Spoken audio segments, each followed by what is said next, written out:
Hey there, welcome back to Trading Logics. നമുക്കിന്ന് എൻ്റെ ഒരു ട്രേഡിംഗ് സെറ്റപ്പിലുള്ള ഏറ്റവും ഇമ്പോർട്ടൻ്റ് ആയിട്ടുള്ള ഒരു ഇൻഡിക്കേറ്ററിനെ കുറിച്ച് പറയാനാണ് ഞാൻ ഉദ്ദേശിക്കുന്നത്. അപ്പോൾ അതായത് നമുക്ക് എല്ലാവരും ട്രേഡിങ്ങിൽ ഇൻഡിക്കേറ്റേഴ്സൊക്കെ ഉപയോഗിക്കാറുണ്ട്. എല്ലാ ഇൻഡിക്കേറ്റേഴ്സും വർക്കാവും. എന്നാൽ ചില കണ്ടീഷനിൽ ഒരു ഇൻഡിക്കേറ്റർ പോലും വർക്കാവില്ല. ഇത് ഫാക്റ്റാണ്. ഹൈ വോളറ്റൈൽ സിറ്റുവേഷൻ വരുമ്പോൾ നമുക്ക് ഇൻഡിക്കേറ്റേഴ്സ് യാതൊന്നും ഫലപ്രദമായിട്ട് വർക്കാവില്ല എന്നുള്ള കാര്യം ഏവർക്കും അറിയാം. അതിനുള്ള റീസൺ എന്ന് വെച്ചാൽ ഇൻഡിക്കേറ്റേഴ്സിൻ്റെ റീജിയനിലൊക്കെ വരുമ്പോഴേക്കും ആൽഗോ ട്രേഡ് എടുക്കും. ഇതിന് ഓപ്പോസിറ്റായിട്ട് മാനുവലായിട്ട് ട്രേഡുകൾ പഞ്ചാകുമ്പോഴാണ് ഈ വോളറ്റാലിറ്റിയും ക്രിയേറ്റ് ആകുന്നത്. അതുപോലെ തന്നെ ട്രേഡുകളിൽ നമുക്ക് ഇതിനൊന്നും ആക്യുറസി ഭയങ്കരമായിട്ട് കുറയുന്നത്. ഒരുപാട് കുറയുന്നതിന് കാരണം നമുക്ക് ആൽഗോ ട്രേഡിങ്ങും അതുപോലെ തന്നെ മാനുവൽ ട്രേഡിങ്ങും ഏതില്ലെങ്കിലും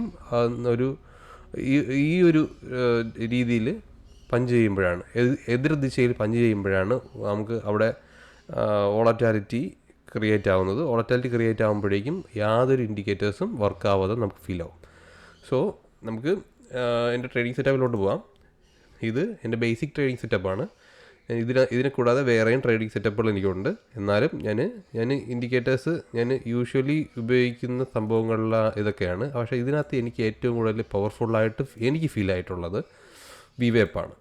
വിവേപ്പ് പറഞ്ഞാൽ വോളിയം വെയ്റ്റഡ് ആവറേജ് പ്രൈസ് എന്നാണ് അതിൻ്റെ റേഞ്ച് വരിക. ഇത് നമ്മുടെ ഫ്യൂച്ചർ ചാർട്ടിലാണ് അവൈലബിൾ ആകുക. നമുക്ക് ഒത്തിരി തവണ അതിനകത്ത് കറക്റ്റായിട്ട് അത് നമുക്ക് ഒരു ആക്യുറസി തരുന്നതായിട്ട് നമുക്ക് ഫീൽ ആവും. ഏറ്റവും സിമ്പിളായിട്ട് നമുക്കൊരു കാര്യം ചെയ്യാവുന്നത് വിവാപ്പിന് മുകളിൽ അപ്പ് സൈഡിലോട്ടും വിവാപ്പിന് താഴെ ഡൗൺ സൈഡിലോട്ടും ട്രേഡ് എടുക്കാനായിട്ട് ശ്രമിക്കാം. ഈസിയാണ്. ഇത് സിമ്പിൾ വിവാപ്പ് ടെക്നിക്കാണ്. വിവാപ്പിന് താഴെ നിന്നോണം, അതായത് നമുക്ക് താഴോട്ട് വന്ന ട്രേഡ് വിവാപ്പിൽ എത്തുമ്പോഴേക്കും നമുക്ക് ചെറിയ റീട്രേസ്മെൻറ്റ് ട്രേഡ് എടുക്കാൻ പറ്റും. വിവാപ്പ് ബ്രോക്ക് ആകുമ്പോഴേക്കും വിവാപ്പിന് താഴോട്ട് നമുക്ക് ഈസി ആയിട്ട് ട്രേഡ് എടുക്കാൻ പറ്റും. വിവേപ്പിന് മുകളിലോട്ട് ബ്രോക്കായി വിവേപ്പിൽ സസ്റ്റെയിൻ ആകുന്നതെന്ന് കണ്ടു കഴിഞ്ഞാൽ വിവേപ്പിന് മുകളിലോട്ട് നമുക്ക് ട്രേഡ് എടുക്കാൻ പറ്റും. അപ്പോൾ ഈസി ട്രേഡ് നമുക്ക് ഐഡൻറ്റിഫിക്കേഷൻ കിട്ടും. പക്ഷേ നമ്മൾ ഇൻട്രാഡേ സ്കാൽപ്പേഴ്സ് ആയതുകൊണ്ട് നമുക്കിത് പോരാഞ്ഞിട്ട് വരും. നമുക്ക് വളരെ ചുരുക്കം ട്രേഡുകളിൽ മാത്രമേ നമുക്ക് ആക്യുറസി ഇതിനകത്ത് കിട്ടുള്ളൂ. ആക്യുറസി കൂട്ടാനായിട്ട് നമ്മൾ കൂടുതൽ ഇൻഡിക്കേറ്റേഴ്സ് ആഡ് ചെയ്യും. സോ നമ്മൾ ഇവിടെ 20 EMA ആഡ് ചെയ്യുമെന്ന് വിചാരിക്കുക. EMA ഇതിൽ നമുക്ക് കാര്യങ്ങളൊക്കെ ഒന്ന് ചേഞ്ച് ചെയ്ത് കൊടുക്കാം. EMA 20 ആഡ് ചെയ്ത് കൊടുക്കാം.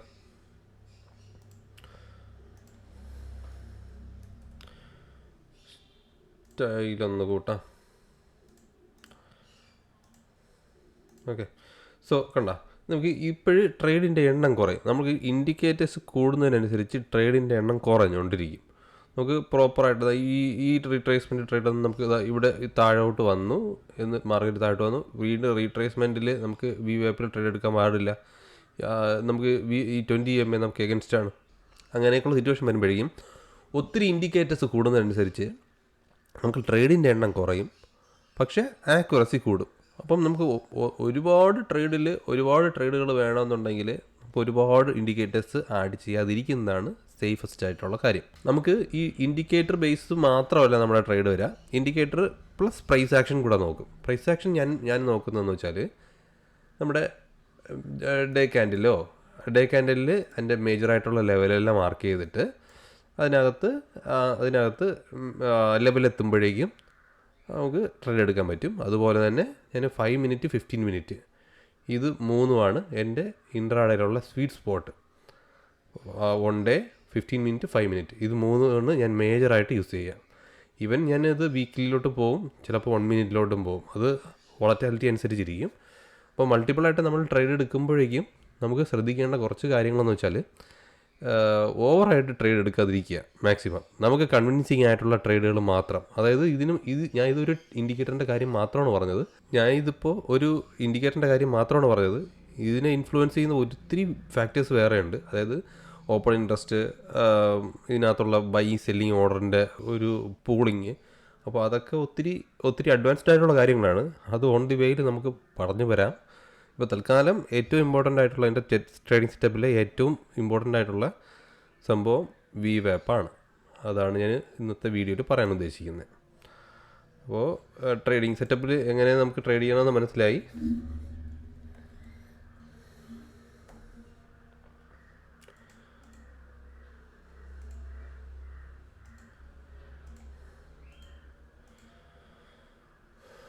VWAP നമുക്ക് ട്രേഡ് ചെയ്യാൻ പറ്റുന്നതിൽ ഈസി ആയിട്ടുള്ള 1-2 കാര്യങ്ങളെന്ന് വെച്ച് കഴിഞ്ഞാൽ VWAPന് താഴെ പോകുമ്പോഴേക്കും നമുക്ക് എപ്പോഴും ട്രേഡ് എടുക്കാം. നമുക്ക് VWAP ജസ്റ്റ് ബ്രോക്കായ ഉടനെ ചിലപ്പം നമുക്ക് ട്രേഡ് കിട്ടിയെന്ന് വരത്തില്ല. ചിലപ്പം ബ്രോക്കായി കണ്ടോ ഇതുപോലത്തെ ഒരു ഫാൾസ് മൊമെൻറ്റിലേക്ക് നമുക്ക് ചിലപ്പോൾ അകപ്പെട്ടു പോവാം.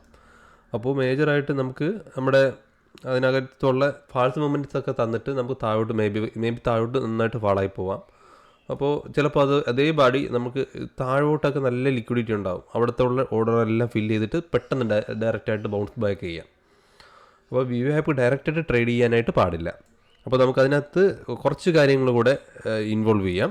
VWAP ട്രേഡ് ചെയ്യുമ്പോഴേക്കും ഗ്ലോബൽ മാർക്കറ്റ് വാച്ച് ചെയ്യുക, കറക്റ്റായിട്ട് ഗ്ലോബൽ മാർക്കറ്റ് വാച്ച് ചെയ്യുക. ബാങ്ക് നിഫ്റ്റി ട്രേഡ് എടുക്കുന്നുണ്ടെങ്കിലും നിർബന്ധമായിട്ടും നിഫ്റ്റി കൂടെ വാച്ച് ചെയ്യണം. ബാങ്ക് നിഫ്റ്റി ഒരു റീടെസ്റ്റ് എടുക്കുന്ന സമയത്ത് നിഫ്റ്റിയുടെ റേഞ്ച് കൂടെ നമ്മളൊന്ന് നോട്ട് ചെയ്യേണ്ട ആവശ്യമുണ്ട്.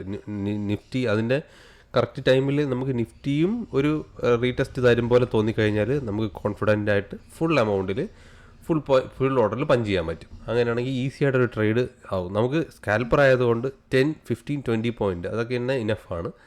നമുക്കൊരു 30 പോയിൻറ്റിന് ഒരു 25 പോയിൻ്റ് ഉറപ്പായിട്ടും കിട്ടാൻ ചാൻസ് ഉണ്ട്. അതും അറ്റ് ദ മണിയിലോ ഇൻ ദ മണിയിലോ നമ്മൾ പ്ലേ ചെയ്യേണ്ടി വരും. അപ്പോഴേക്കും നമുക്ക് ഈസി ആയിട്ട് ട്രേഡുകൾ ഐഡൻറ്റിഫൈ ചെയ്യാൻ പറ്റും. ഇതാണ് ഇന്നത്തെ കാര്യം. So guys, see you in next video.